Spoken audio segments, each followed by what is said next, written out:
أعوذ بالله من الشيطان الرجيم. بسم الله الرحمن الرحيم. حميم. تنزيل الكتاب من الله العزيز الحكيم. ما خلقنا السماوات والأرض وما بينهما إلا بالحق وأجل مسمى والذين كفروا عما أنذروا معرضون. قل أرأيتم ما تدعون من دون الله أروني ماذا خلقوا من الأرض أم لهم شرك في السماوات ائتوني بكتاب من قبل هذا أو أثارة من علم إن كنتم صادقين. ومن أضل ممن يدعو من دون الله من لا يستجيب له إلى يوم القيامة وهم عن دعائهم غافلون. وإذا حشر الناس كانوا لهم أعداء وكانوا بعبادتهم كافرين. وإذا تتلى عليهم آياتنا بينات قال الذين كفروا للحق لما جاءهم هذا سحر مبين أم يقولون افتراه قل إن افتريته فلا تملكون لي من الله شيئا هو أعلم بما تفيضون فيه كفى به شهيدا بيني وبينكم وهو الغفور الرحيم. قل ما كنت بدعا من الرسل وما أدري ما يفعل بي ولا بكم إن أتبع إلا ما يوحى إلي وما أنا إلا نذير مبين. قل أرأيتم إن كان من عند الله وكفرتم به وشهد شاهد من بني إسرائيل على مثله فآمن واستكبرتم إن الله لا يهدي القوم الظالمين. وقال الذين كفروا للذين آمنوا لو كان خيرا ما سبقونا إليه وإذ لم يهتدوا به فسيقولون هذا إفك قديم. ومن قبله كتاب موسى إماما ورحمة وهذا كتاب مصدق لسانا عربيا لينذر الذين ظلموا وبشرى للمحسنين. إن الذين قالوا ربنا الله ثم استقاموا فلا خوف عليهم ولا هم يحزنون. أولئك أصحاب الجنة خالدين فيها جزاء بما كانوا يعملون. ووصينا الإنسان بوالديه إحسانا حملته أمه كرها ووضعته كرها وحمله وفصاله 30 شهرا حتى إذا بلغ أشده وبلغ 40 سنة قال رب أوزعني أن أشكر نعمتك التي أنعمت علي وعلى والدي وأن أعمل صالحا ترضاه وأصلح لي في ذريتي إني تبت إليك وإني من المسلمين. أولئك الذين نتقبل عنهم أحسن ما عملوا ونتجاوز عن سيئاتهم في أصحاب الجنة وعد الصدق الذي كانوا يوعدون. والذي قال لوالديه أف لكما أتعدانني أن أخرج وقد خلت القرون من قبلي وهما يستغيثان الله ويلك آمن إن وعد الله حق فيقول ما هذا إلا أساطير الأولين. أولئك الذين حق عليهم القول في قد خلت من قبلهم من الجن والإنس إنهم كانوا خاسرين. ولكل درجات مما عملوا وليوفيهم أعمالهم وهم لا يظلمون.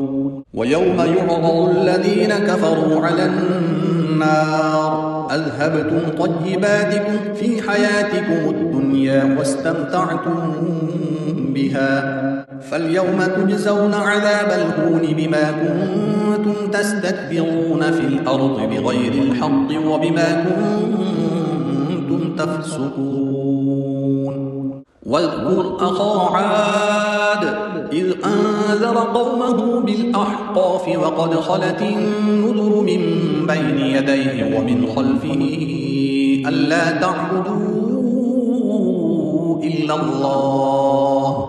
إني أخاف عليكم عذاب يوم عظيم. قالوا أجئتنا لتأفكنا عن آلهتنا فأتنا بما تعدنا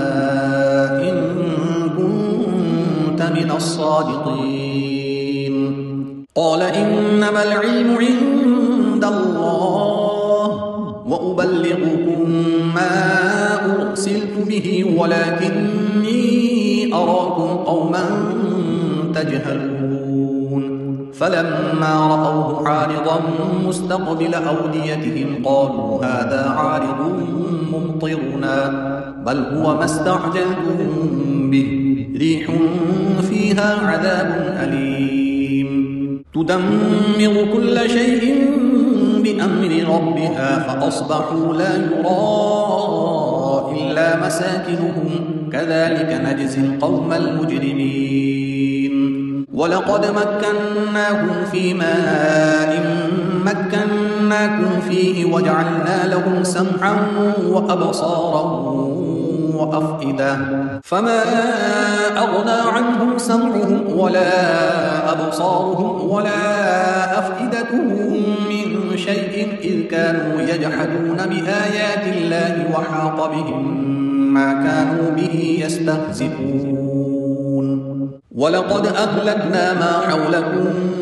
من القرى وصرفنا الآيات لعلهم يرجعون.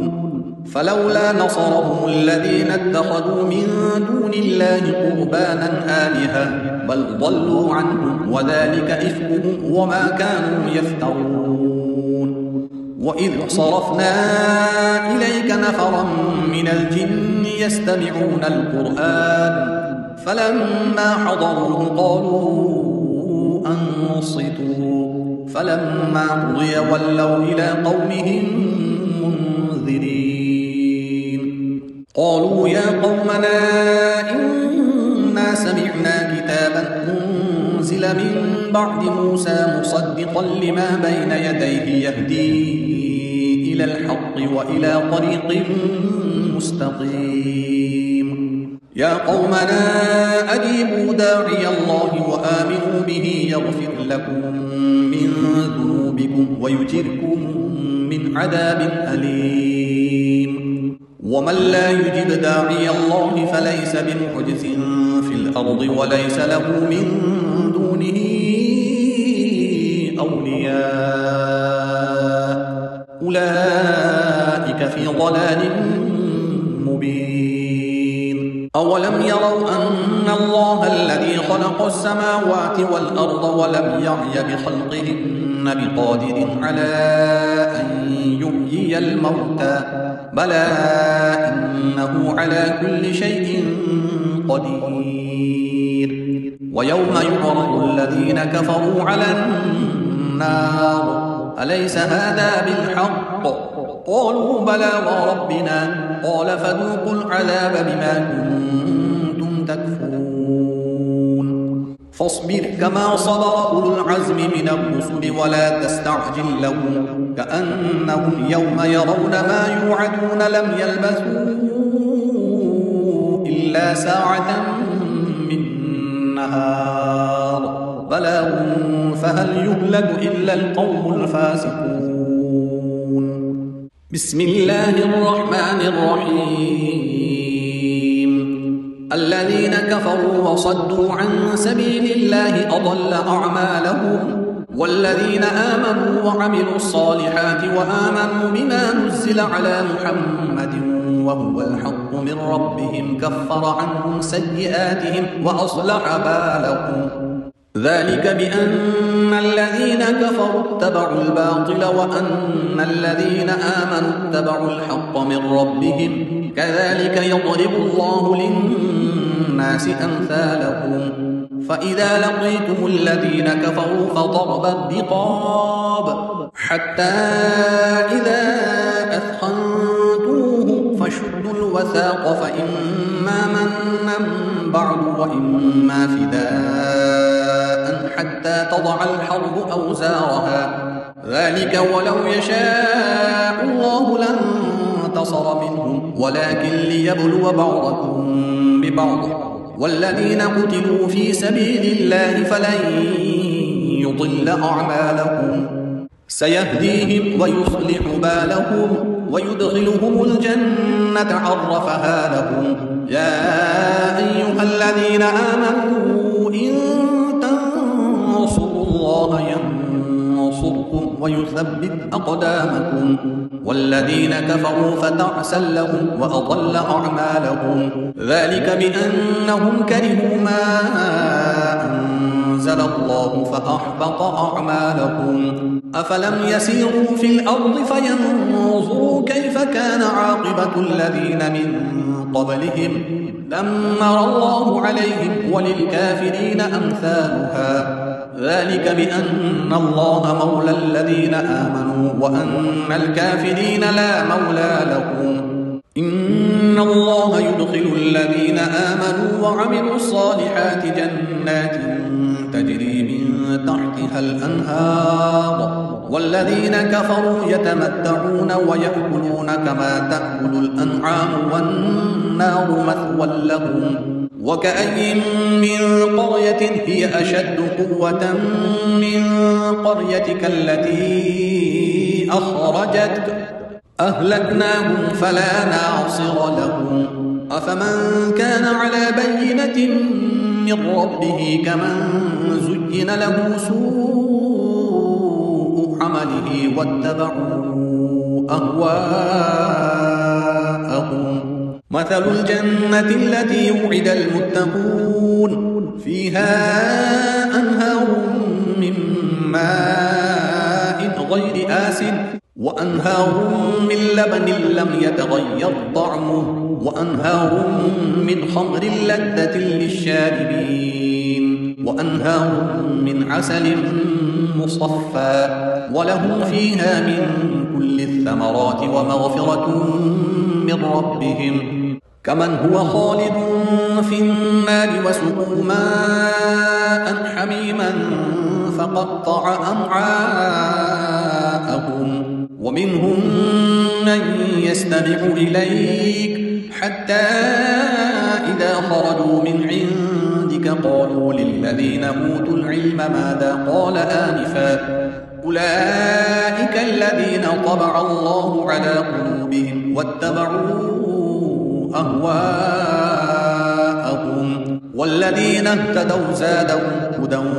وآتاهم تقواهم فهل ينظرون إلا الساعة أن تأتيهم بغتة فقد جاء أشراطها فأنى لهم إذا جاءتهم ذكراهم فاعلم أنه لا إله إلا الله واستغفر لذنبك وللمؤمنين والمؤمنات والله يعلم متقلبكم ومثواكم ويقول الذين آمنوا لولا نزلت سورة فإذا أنزلت سورة محكمة وذكر فيها القتال رأيت الذين في قلوبهم مرض ينظرون إليك نظر المغشي عليه من الموت فأولى لهم طاعة وقول معروف فإذا عزم الأمر فلو صدقوا الله لكان خيرا لهم فهل عسيتم إن توليتم أن تفسدوا في الأرض وتقطعوا أرحامكم أولئك الذين لعنهم الله فأصمهم وأعمى أبصارهم أفلا يتدبرون القرآن أم على قلوب أقفالها إن الذين ارتدوا على أدبارهم بعد ما تبين لهم الهدى الشيطان سول لهم وأملى لهم ذلك بأنهم قالوا للذين كرهوا ما نزل الله سنطيعكم في بعض الأمر والله يعلم إسرارهم فكيف إذا توفتهم الملائكة يضربون وجوههم وأدبارهم ذلك بأنهم اتبعوا ما أسخط الله وكرهوا رضوانه فأحبط أعمالهم أم حسب الذين في قلوبهم مرض أن لن يخرج الله أضغانهم ولو نشاء لأريناكهم فلعرفتهم بسيماهم ولتعرفنهم في لحن القول والله يعلم أعمالكم ولنبلونكم حتى نعلم المجاهدين منكم والصابرين ونبلو أخباركم إن الذين كفروا وصدوا عن سبيل الله وشاقوا الرسول من بعد ما تبين لهم الهدى لن يضروا الله شيئا وسيحبط أعمالهم يا أيها الذين آمنوا أطيعوا الله وأطيعوا الرسول ولا تبطلوا أعمالكم إن الذين كفروا وصدوا عن سبيل الله ثم ماتوا وهم كفار فلن يغفر الله لهم فلا تهنوا وتدعوا إلى السلم وأنتم الأعلون والله معكم ولن يتركم أعمالكم إنما الحياة الدنيا لعب ولهو وإن تؤمنوا وتتقوا يؤتكم أجوركم ولا يسألكم أموالكم إن يسألكموها فيحفكم تبخلوا ويخرج أضغانكم ها أنتم هؤلاء تدعون لتنفقوا في سبيل الله فمنكم من يبخل ومن يبخل فإنما يبخل عن نفسه والله الغني وأنتم الفقراء وإن تتولوا يستبدل قوما غيركم ثم لا يكونوا أمثالكم بسم الله الرحمن الرحيم إنا فتحنا لك فتحا مبينا ليغفر لك الله ما تقدم من ذنبك وما تأخر ويتم نعمته عليك ويهديك صراطا مستقيما وينصرك الله نصرا عزيزا هو الذي أنزل السكينة في قلوب المؤمنين ليزدادوا إيمانا مع إيمانهم ولله جنود السماوات والأرض وكان الله عليما حكيما ليدخل المؤمنين والمؤمنات جنات تجري من تحتها الأنهار خالدين فيها ويكفر عنهم سيئاتهم وكان ذلك عند الله فوزا عظيما ويعذب المنافقين والمنافقات والمشركين والمشركات الظانين بالله ظن السوء عليهم دائرة السوء وغضب الله عليهم ولعنهم وأعد لهم جهنم وساءت مصيرا ولله جنود السماوات والأرض وكان الله عزيزا حكيما إنا أرسلناك شاهدا ومبشرا ونذيرا لتؤمنوا بالله ورسوله وتعزروه وتوقروه وتسبحوه بكرة وأصيلا إن الذين يبايعونك إنما يبايعون الله يد الله فوق أيديهم فمن نكث فإنما ينكث على نفسه ومن أوفى بما عاهد عليه الله فسيؤتيه أجرا عظيما سيقول لك المخلفون من الأعراب شغلتنا أموالنا وأهلنا فاستغفر لنا يقولون بألسنتهم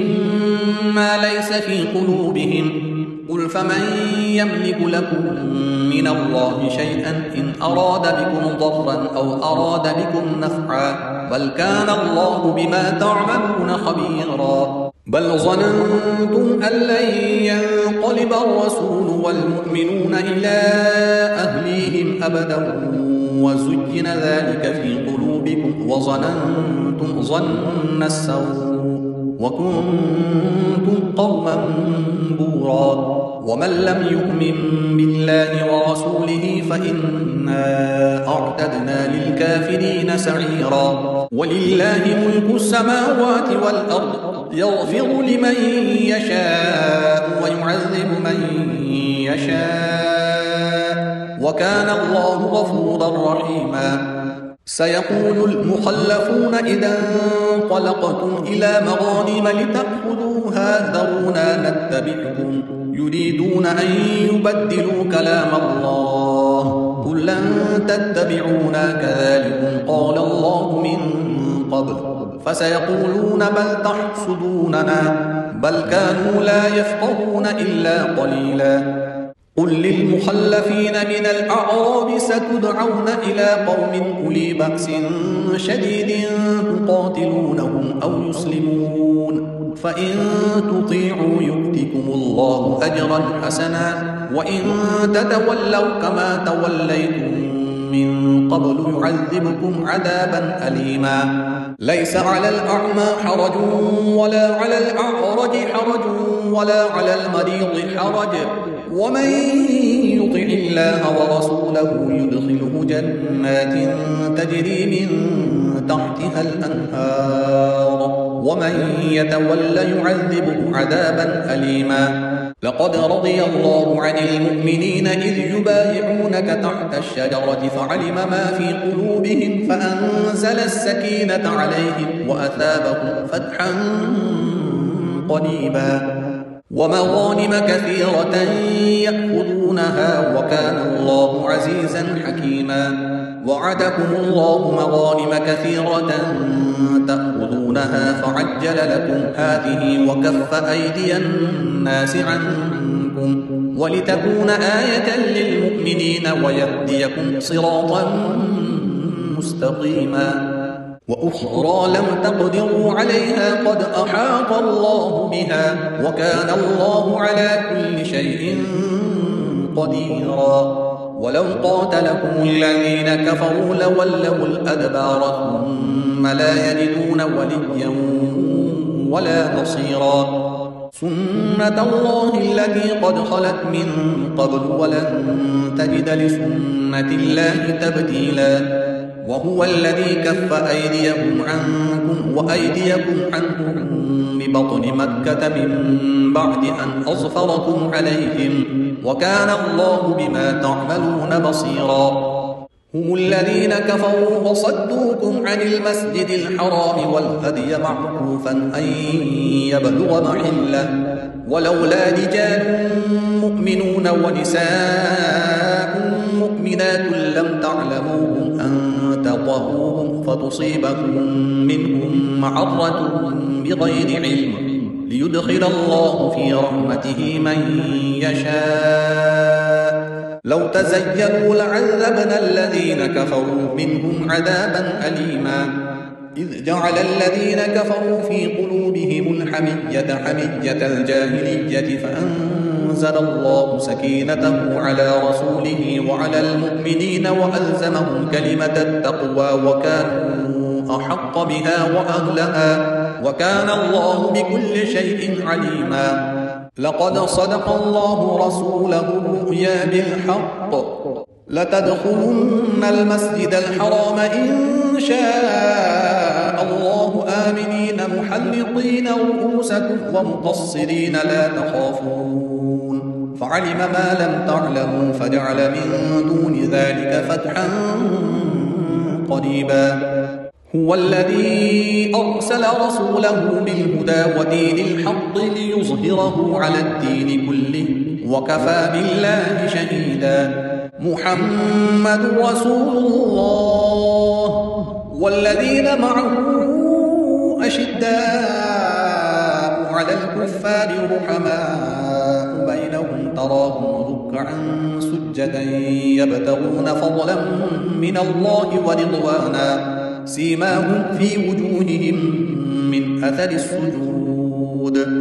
ذلك مثلهم في التوراة ومثلهم في الإنجيل كزرع أخرج شطأه فآزره فاستغلظ فاستوى على سوقه يعجب الزراع ليغيظ بهم الكفار. وعد الله الذين آمنوا وعملوا الصالحات منهم مغفرة وأجرا عظيما. بسم الله الرحمن الرحيم. يا أيها الذين آمنوا لا تقدموا بين يدي الله ورسوله واتقوا الله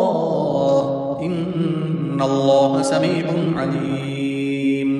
يا أيها الذين آمنوا لا ترفعوا أصواتكم فوق صوت النبي ولا تجهروا له بالقول كجهر بعضكم لبعض أن تحبط أعمالكم وأنتم لا تشكرون. إن الذين يغضون أصواتهم عند رسول الله أولئك الذين امتحن الله قلوبهم للتقوى لهم مغفرة وأجر عظيم. إن الذين ينادونك من وراء الحجرات أكثرهم لا يعقلون. ولو أنهم صبروا حتى تخرج إليهم لكان خيرا لهم والله غفور رحيم. يا أيها الذين آمنوا إن جاءكم فاسق بنبأ فتبينوا أن تصيبوا قوما بجهالة فتصبحوا على ما فعلتم نادمين. واعلموا أن فيكم رسول الله لو يطيعكم في كثير من الأمر لعنتم ولكن الله حبب إليكم الإيمان وزينه في قلوبكم وكره إليكم الكفر والفسوق والعصيان أولئك هم الراشدون فضلا من الله ونعمة والله عليم حكيم. وإن طائفتان من المؤمنين اقتتلوا فأصلحوا بينهما فإن بغت إحداهما على الأخرى فقاتلوا التي تبغي حتى تفيء إلى أمر الله فإن فاءت فأصلحوا بينهما بالعدل وأقسطوا إن الله يحب المقسطين. إنما المؤمنون إخوة فأصلحوا بين أخويكم واتقوا الله لعلكم ترحمون. يا أيها الذين آمنوا لا يسخر قوم من قوم عسى أن يكونوا خيرا منهم ولا نساء من نساء عسى أن يكون خيرا منهن ولا تلمزوا أنفسكم ولا تنابزوا بالألقاب بئس الاسم الفسوق بعد الإيمان ومن لم يتب فأولئك هم الظالمون. يا أيها الذين آمنوا اجتنبوا كثيرا من الظن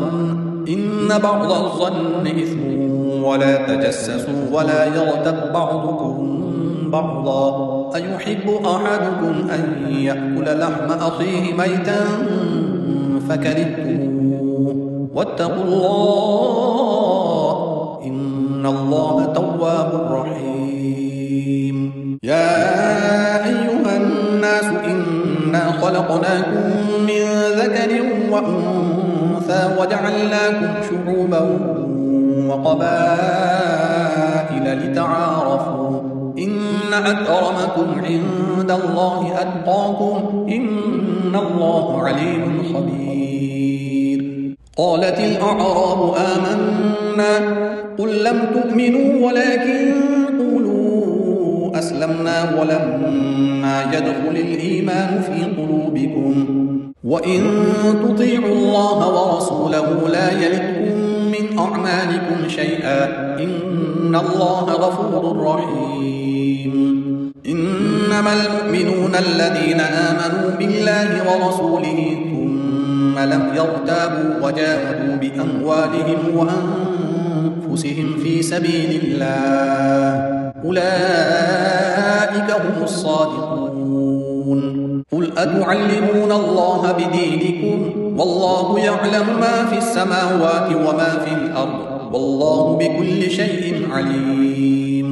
يمنون عليك أن أسلموا قل لا تمنوا علي إسلامكم بل الله يمن عليكم أن هداكم للإيمان إن كنتم صادقين. إن الله يعلم غيب السماوات والأرض والله بصير بما تعملون. بسم الله الرحمن الرحيم. قاف والقرآن المجيد بل عجبوا أن جاءهم منذر منهم فقال الكافرون هذا شيء عجيب أإذا متنا وكنا ترابا ذلك رجع بعيد. أإذا متنا وكنا ترابا ذلك رجع بعيد. قد علمنا ما تنقص الأرض منهم وعندنا كتاب حفيظ بل كذبوا بالحق لما جاءهم فهم في أمر مريج. أفلم ينظروا إلى السماء فوقهم كيف بنيناها وزيناها وما لها من فروج والأرض مددناها وألقينا فيها رواسي وأنبتنا فيها من كل زوج بهيج تبصرة وذكرى لكل عبد منيب. ونزلنا من السماء ماء مباركا فأنبتنا به جنات وحب الحصيد والنخل باسقات لها طلع نضيد رزقا للعباد وأحيينا به بلدة ميتا كذلك الخروج. كذبت قبلهم قوم نوح وأصحاب الرس وثمود وعاد وفرعون وإخوان لوط وأصحاب الأيكة وقوم تبع كل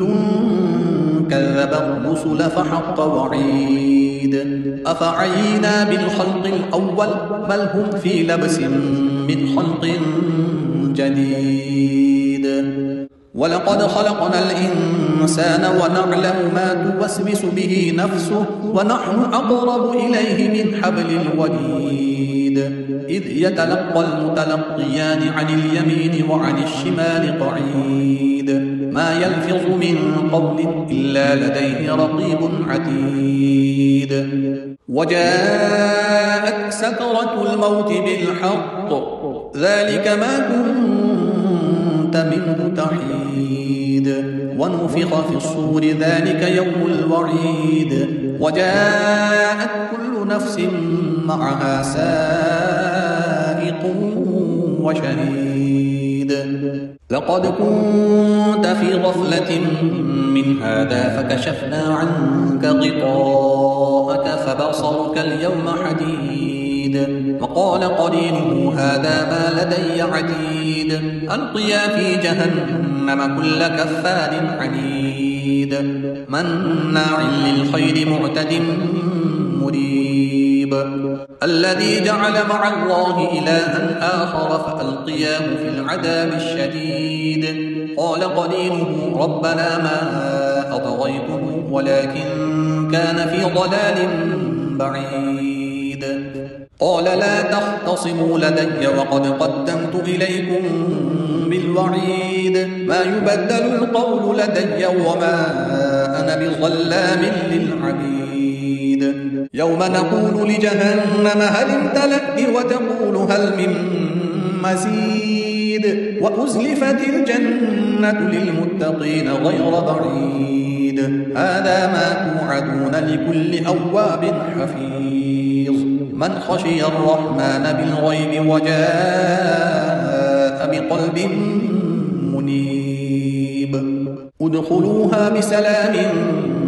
ذلك يوم الخلود لهم ما يشاءون فيها ولدينا مزيد وكم أهلكنا قبلهم من قرن هم أشد منهم بطشا فنقبوا في البلاد هل من محيص إن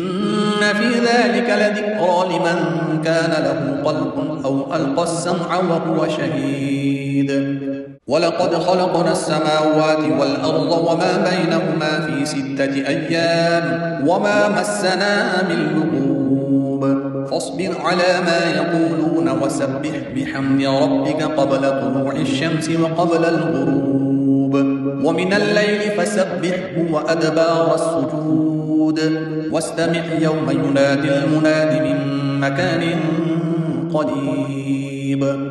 يوم يسمعون الصيحة بالحق ذلك يوم الخروج إنا نحن نحيي ونميت وإلينا المصير يوم تشقق الأرض عنهم سراعا ذلك حشر علينا يسير نحن أعلم بما يقولون وما أنت عليهم بجبار فذكر بالقرآن من يخاف وعيد بسم الله الرحمن الرحيم والذاريات ذروا فالحاملات بقرا فالجاريات يسرا فالمقسمات أمرا إنما توعدون لصادق وإن الدين لواقع والسماء ذات الحبك إنكم لفي قول مختلف يؤفك عنه من أفك قتل الخراصون الذين هم في غمرة ساهون يسألون أيان يوم الدين يوم هم على النار يفتنون ذوقوا فتنتكم هذا الذي كنتم به تستعجلون إن المتقين في جنات وعيون آخذين ما آتاهم ربهم إنهم كانوا قبل ذلك محسنين كانوا قليلا من الليل ما يهجعون وبالأسحار هم يستغفرون وفي أموالهم حق للسائل والمحروم وفي الأرض آيات للموقنين وفي أنفسكم أفلا تبصرون وفي السماء رزقكم وما توعدون فورب السماء والأرض إنه لحق مثل ما أنكم تنطقون هل أتاك حديث ضيف إبراهيم المكرمين إذ دخلوا عليه فقالوا سلاما قال سلام قوم منكرون فراغ إلى أهله فجاء بعجل سمين فقربه إليهم قال ألا تأكلون فأوجس منهم خيفة قالوا لا تخف وبشروه بغلام عليم فأقبلت امرأته في صرة فصكت وجهها وقالت عجوز عقيم قالوا كذلك قال ربك إنه هو الحكيم العليم قال فما خطبكم أيها المرسلون قالوا إنا أرسلنا إلى قوم مجرمين لنرسل عليهم حجارة من طين مسومة عند ربك للمسرفين فأخرجنا من كان فيها من المؤمنين فما وجدنا فيها غير بيت من المسلمين وتركنا فيها آية للذين يخافون العذاب الأليم وفي موسى إذ أرسلناه إلى فرعون بسلطان مبين فتولى بركنه وقال ساحر أو مجنون فأخذناه وجنوده فنبذناهم في اليم وهو مليم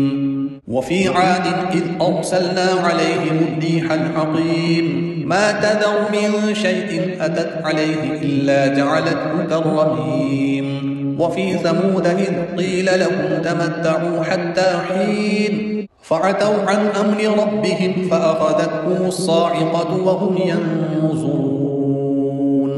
فما استطاعوا من قيام وما كانوا منتصرين وقوم نوح من قبل إنهم كانوا قوما فاسقين والسماء بنيناها بأيد وإنا لموسعون والأرض فرشناها فنعم الماهدون ومن كل شيء خلقنا زوجين لعلكم تذكرون ففقوا إلى الله إني لكم منه نذير مبين ولا تجعلوا مع الله إلها آخر إني لكم منه نذير مبين كذلك ما أتى الذين من قبلهم من رسول إلا قالوا ساحر أو مجنون أتواصوا به بل هم قوم طاغون فتول عنهم فما أنت بملوم وذكر فإن الذكرى تنفع المؤمنين وما خلقت الجن والإنس إلا ليعبدون ما أريد منهم من رزق وما أريد أن يطعمون إن الله هو الرزاق ذو القوة المتين فإن للذين ظلموا ذنوبا مثل ذنوب أصحابهم فلا يستعجلون فويل للذين كفروا من يومهم الذي يوعدون